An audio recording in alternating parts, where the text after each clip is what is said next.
গুরুদেব শিল ভক্তি সিদ্ধান্ত সরস্বতী ঠাকুর এবং শ্রী চৈতন্য মহাপ্রভুর প্রতিনিধি রূপে পাশ্চাত্যের আরেকটি বড় শহরে এসে স্বামীজি গভীর আনন্দ অনুভব করলেন।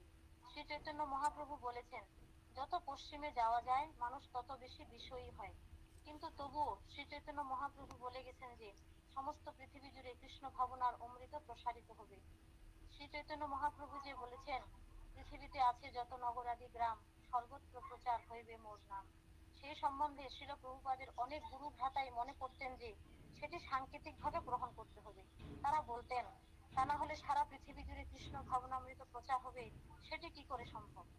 কিন্তু শ্রী চৈতন্যদেবের সেই বাণীর প্রতি এবং পরমারাধ্য গুরুদেবের আদেশের প্রতি প্রভুপাদের গভীর বিশ্বাস ছিল।